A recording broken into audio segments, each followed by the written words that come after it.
Hi everyone, I'm GREYMOND. Today I wanted to talk to you about what's at stake when you choose not to disregard the thought. And again, this is taken from experience, my own, my clients, pretty much goes the same for everybody. That when you give in to a new OCD thought, so say, okay, let's forget about you giving in before, right? You have a new thought, what are you going to do? If you give in to that thought one, let's say with pure O, it's analyzing. With physical OCD, you're doing a compulsion. But when you do that first one, so day one, first one, okay? Let's kind of draw a line in the sand and say, starting from this, okay? When you do this first one, even if you do the compulsion, rumination, whatever, you solve it. If you've been around in this OCD process probably for any length of time more than a week, you know that if you solve one, another one will come along.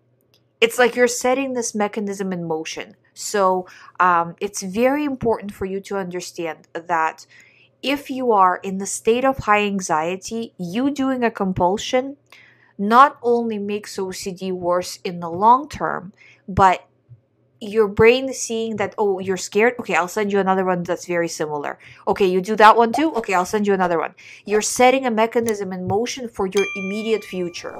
How it's going to go in the immediate future based on your reaction. So there's this moment when you first get the thought, right before, when you maybe have just a few seconds, in some situations, right, to kind of feel like you have control over the decision, whether you can say, okay, I can ruminate, analyze, or do a compulsion, or maybe I can at least delay. Maybe I won't. Maybe I'll do something else for now and try to at least attempt to refocus.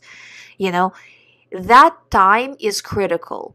Because if you right now look back at your OCD thought of this week, OCD thought of previous week, you can maybe even in some cases pinpoint the one thought. So say the person will say, I was doing good up to the point where I got the one thought, then I solved that one, then it led to another one, and I solved that one, then I started to feel really bad, I got to 10 out of 10, But it all started with that one moment where you got the one thought, and because maybe you were stressed out, maybe you had too much going on, maybe you just weren't prepared, it caught you off guard, and you reacted the wrong way, you know?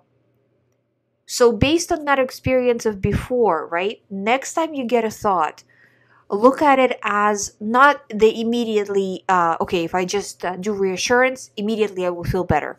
But kind of a more longer term. Okay, you immediately might feel better, but then another one will come along. They'll be just as painful. So your pain will be equal whether you have one thought that's continuous because you're not solving it versus a thought that's switching from one to another as you keep solving it. But the only difference is that if you continue to solve the thoughts, you show your mind that this is relevant, this is important, this is the correct way of behaving.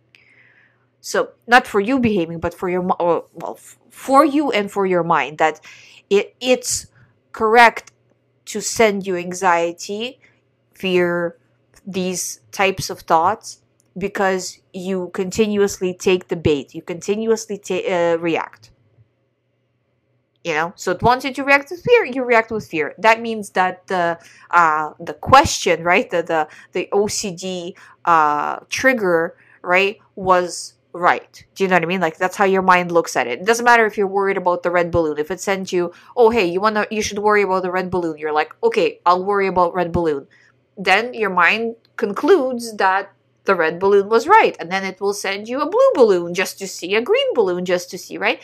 Because it kind of goes with the same or similar pattern, So when you react, right, in this example, when you react to the red balloon, you're kind of signing a contract that later you will most likely react to the blue and the green and the purple, So that's what's at stake when you do one bad reaction. especially as you start to get closer to OCD recovery, as you start to get less thoughts. So say you haven't got a thought for a while, it's very, very important for you to stay on track and not give in. Never look at it from a position of like, oh, I feel better, I don't need to do recovery work now. You feel better, great, but you still need to do the same recovery work, being just as on guard, being just as focused on disregarding as when you are feeling bad, because it's a natural inclination to say, well, I'm doing good, so I'm focusing on real life. And you should be focusing on real life, but being aware that no, I can't get into the thoughts. And like I always say, track the amount of time you are actively analyzing, actively responding.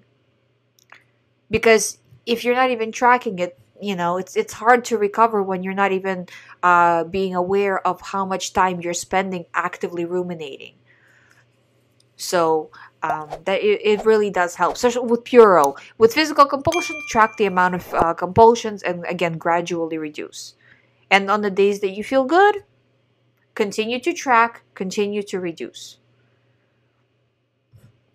I hope you find my videos helpful. Thank you for watching. If you haven't subscribed to the channel, please subscribe. If you would like to do one-on-one recovery program with me, all the information is on youhaveocd.com. You can sign up from there. You can book the session from there.